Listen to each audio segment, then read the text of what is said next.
He rescued hostages and was a hero known only as Shadow.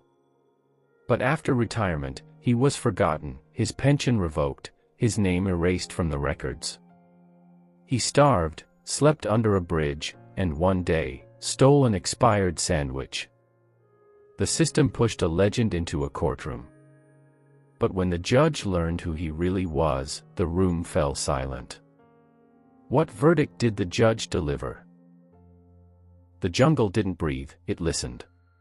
Staff Sergeant Henry Shadow Voss crouched low beneath a canopy of dripping leaves, eyes fixed through thermal goggles on a corrugated metal warehouse 30 meters ahead.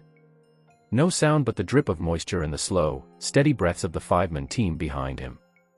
Inside, intelligence said, a hostage waited, an American diplomat's son, barely 14. A single tripwire blinked bright white in his goggles, stretching across the only visible entry. Too easy. Too exposed. And definitely not in the intel packet. Henry whispered a code into the mic. Blind Tiger. Trip at 9 o'clock. Command replied, abort. He didn't answer immediately. Instead, he moved, a blur through the underbrush, disarming the trap with the precision of a surgeon.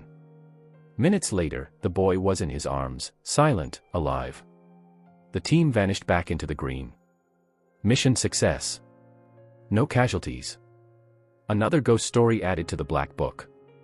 They called him Shadow because he never left a footprint. His record was spotless. Dozens of operations with names classified above top secret. He didn't ask for recognition, he avoided it. Recognition meant exposure. Exposure meant vulnerability. When retirement came, it arrived with a ceremony under a blistering sun. Fort Bragg's brass showed up in full. They read citations, shook his hand, pinned fresh medals to his chest like they still mattered. Beside him stood his oldest friend, Major Mike Donnelly, leaning on a cane, cancer eating through his spine. They'd served together for over 2 decades. Afghanistan, Syria, 2 places no one would ever put on the record. You're the quiet one, Mike had once said, slapping him on the back after a mission in Baghdad, but you carry the rest of us. The words echoed that day, as Henry accepted a folded flag and stared into the horizon. He'd always thought leaving the military would feel like stepping into the light. Instead, it felt like turning off a radio that had always kept him company. He moved into a studio apartment outside Asheville, modest, with thin walls and a single window that overlooked a brick wall. He applied for VA benefits like they told him to. Medical coverage. PTSD support. Pension continuation. All by the book. He filled out the forms, attached documents, provided copies of orders that technically didn't exist. Months passed. Then came a letter in a clean white envelope. Claim denied, insufficient record of Operation 19E-71-G. Henry stared at the code. He'd led that operation. Recovered 6 wounded men and retrieved an intelligence package that had altered diplomatic strategy in Central Asia. But it didn't exist on paper, and that made him no one. He tried again. A second denial came. Then the pension check stopped arriving altogether, review pending. Mike's voice still reached him over the phone, raspier with each call. You hanging in there? He'd ask. Always, Henry would answer. Until one January morning, a nurse called instead. Mike had passed away in his sleep. No pain. No visitors. Henry went to the funeral in borrowed shoes and an old black jacket. There was no flag team, no firing squad. Just a pine coffin, a cold sky, and silence. He stood there until everyone else had left. He didn't cry. He never did. A month later, the landlord raised the rent. Henry tried selling a medal, his Bronze Star, for a few $100. It was enough to stall eviction for 30 days. But no one wanted to hire a quiet, gray-haired man with gaps in his resume and shadows in his eyes. The security company said he was overqualified. The grocery said, too stiff. When the landlord changed the locks, Henry didn't argue. He just walked away. He kept the dog tags. Always the dog tags. When he found a spot beneath a stone bridge by the river, he tied them to a loop in his coat where a button used to be. Some battles end with medals, he muttered one bitter night as the wind sliced through the sleeves of his jacket. Others end with silence. And in that silence, Henry Voss, once a legend, lay down and disappeared. Henry Voss didn't vanish. He faded. It didn't happen all at once. There was no collapse, no cinematic fall from grace. It was slow erosion, like paint peeling from a wall that no one noticed had once been white. The first week without shelter, he spent nights in a bus terminal. The fluorescent lights stayed on all night, buzzing like insects. At 4 a.m., security guards politely told him to move on. By the second week, he found a bench by the Riverwalk under an old brick bridge, dry when the rain didn't get sideways, quiet when the drunks weren't nearby. A place where a man could disappear in peace. He woke stiff every morning. His right shoulder, shattered years ago in Mosul, now throbbed with each breath of cold air. He washed in gas station bathrooms and used the crumpled paper towels to dry his face. The reflection in the mirror grew more unfamiliar by the day, gray creeping into his beard, lines folding deeper under his eyes that no longer scanned for danger, just for warmth. He still held on to rules. Wake before sunrise. Fold the blanket. Never complain. Never beg. The routine became armor.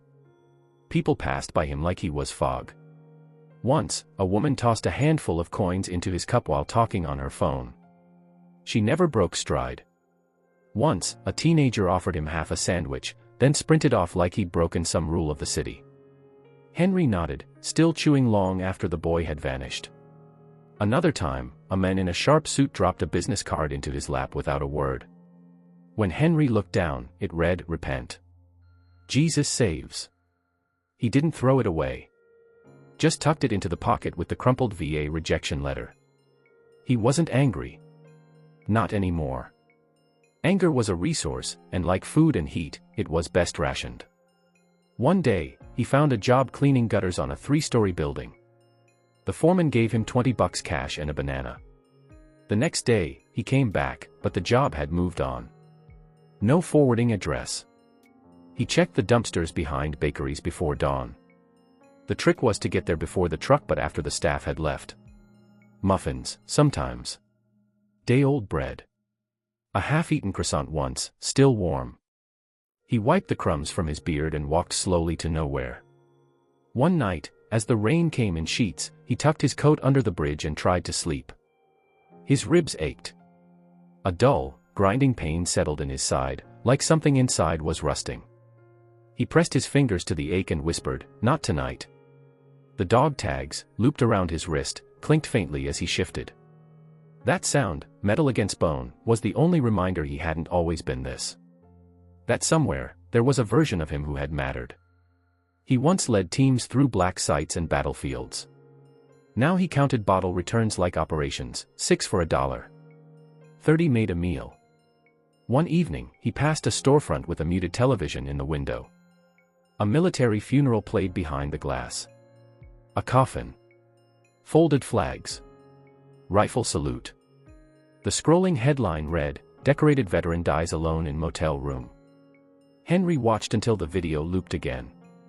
Then he turned and walked away. He hadn't spoken in nearly a week.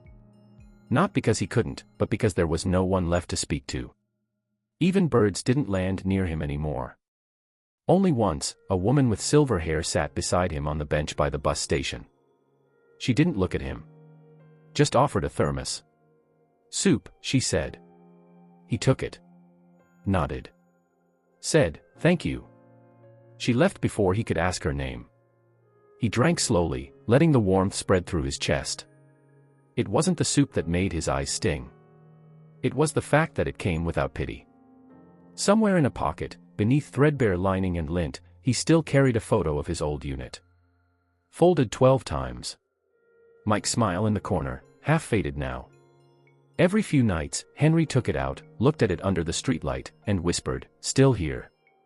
Still here." The hunger wasn't sharp. It was slow and sinking, like gravity.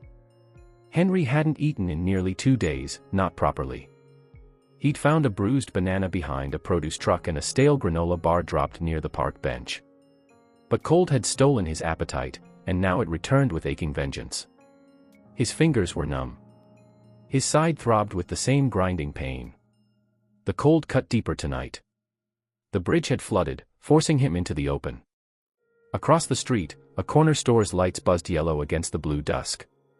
Henry stood watching from across the road, rain dripping from his hood, shoulders hunched beneath a threadbare coat.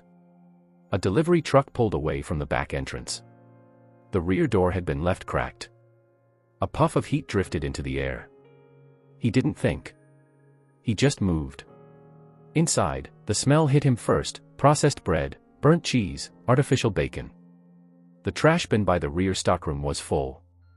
He scanned it. A row of plastic-wrapped sandwiches lay on top, marked with a bright red sticker, expired. He checked the door. No one. He reached in, pulled out the top one, egg and sausage, and tucked it into his coat. He turned to leave, silent as a shadow. That's when he heard the voice. "Hey! What the hell are you doing?" A young man in a red vest appeared at the end of the aisle, holding a mop. Henry froze. "I said put it down. You can't just steal." The sandwich still in his hand, Henry lifted it slowly.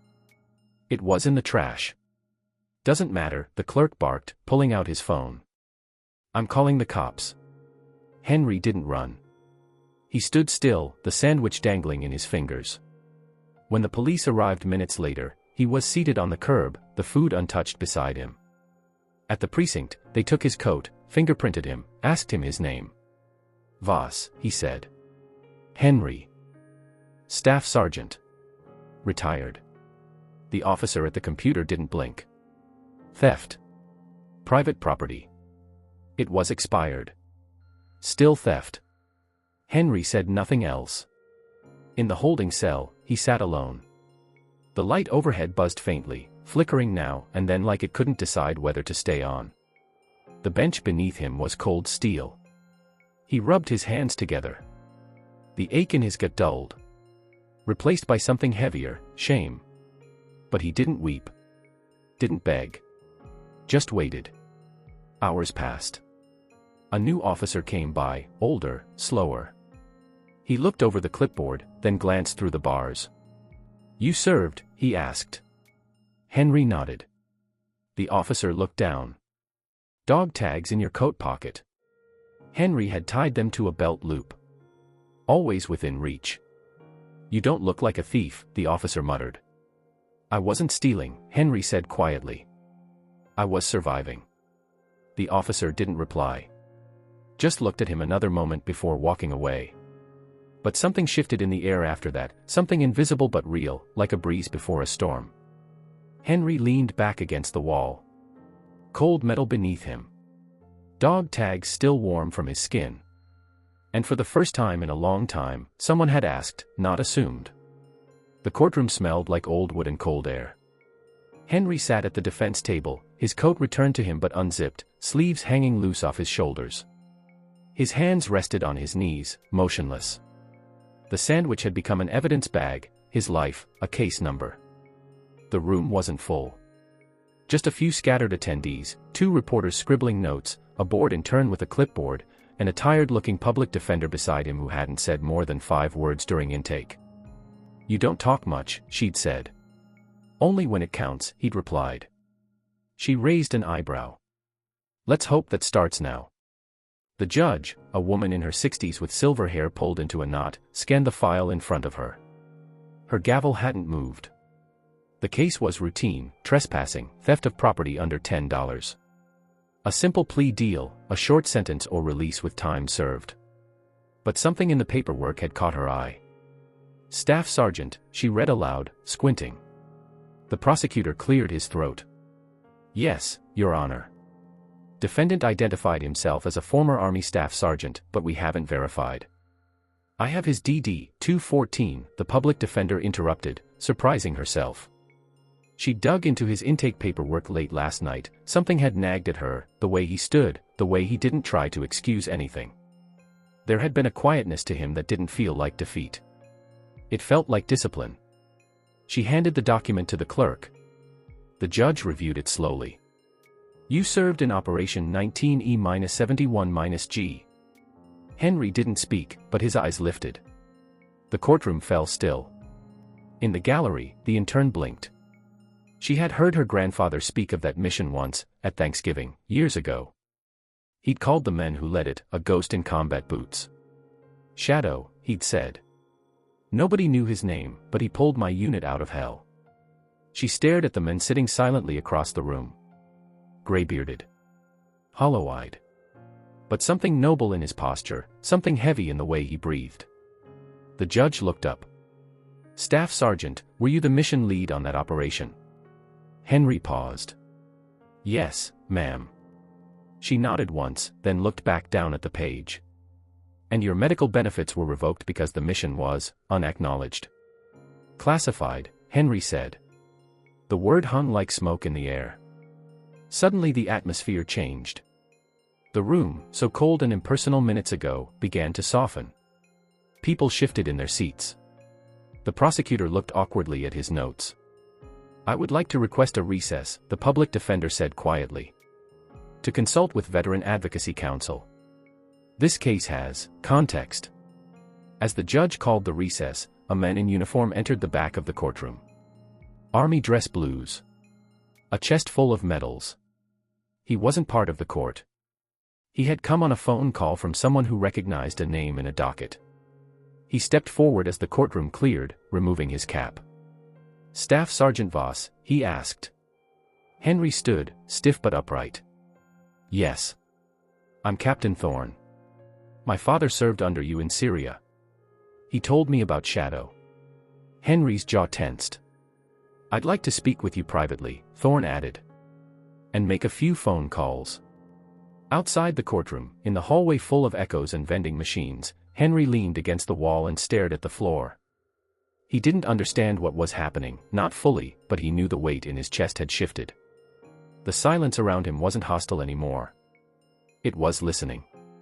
Inside, the judge remained seated long after the room emptied.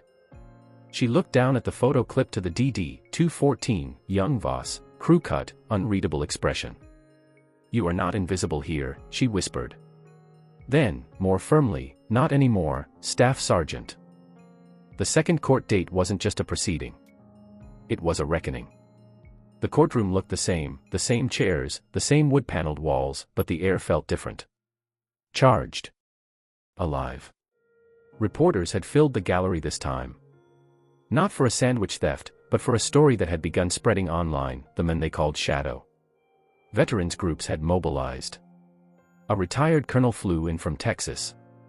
The American Legion sent a rep. Henry didn't understand most of it. He sat quietly, hands folded in his lap, still wearing the same worn coat, though someone had offered to buy him a new one. He declined. He didn't want anything for show. Captain Thorne stood near the back of the room, watching. His call to a military journalist had sparked an inquiry. Within 72 hours, several operations previously sealed under classified acts were reopened for limited verification. Henry's name was in all of them, footnotes in black ink that proved he'd been more than a ghost. The VA responded with a formal apology and an expedited case review. His benefits were reinstated. Retroactively. 8 years of back pay, medical support, and housing aid were authorized within a day. But the money wasn't what shook him. It was the acknowledgement. The judge returned to the bench and cleared her throat. I have reviewed the supplemental records provided by military personnel. The defendant's status is no longer in dispute. Her voice softened. Staff Sergeant Voss, I hereby dismiss all charges against you. She looked up. You were let down by a system that should have honored you. And instead, it forgot you. That ends today. Henry didn't speak. He couldn't. His throat closed tight, not from fear, but from something unfamiliar. Relief. The public defender placed a gentle hand on his forearm. You're not a case file anymore. In the audience, a young Marine in full uniform stood. No order. No command. Just instinct. He raised his hand to his brow and saluted. One by one, others followed. A Vietnam veteran in a leather vest. A woman in a wheelchair with an Air Force patch on her lap blanket. Even Captain Thorne. The room fell silent as Henry slowly stood. Not tall like he once was, but straight. He nodded, but didn't return the salute. he didn't need to. Outside, a light snow began to fall, soft flakes spinning like memory. Henry stepped into the cold, blinking beneath a slate sky. He wasn't sure what to feel. Gratitude, maybe. Bitterness, maybe not. It wasn't justice that moved him most. It was dignity. For the first time in years, people saw him. Not as a vagrant. Not as a problem. As a man. In the days that followed, calls came from senators' offices, foundations, even a documentary filmmaker. Henry turned down interviews, turned off the phone the public defender had bought him. He wasn't interested in fame. Fame was just another uniform. Instead, he accepted a one-bedroom unit in a veterans' housing facility. It had a small window, a working heater, and a shelf where he placed the folded photo of his unit, edges worn but intact. Mike's face looked out at him from the center.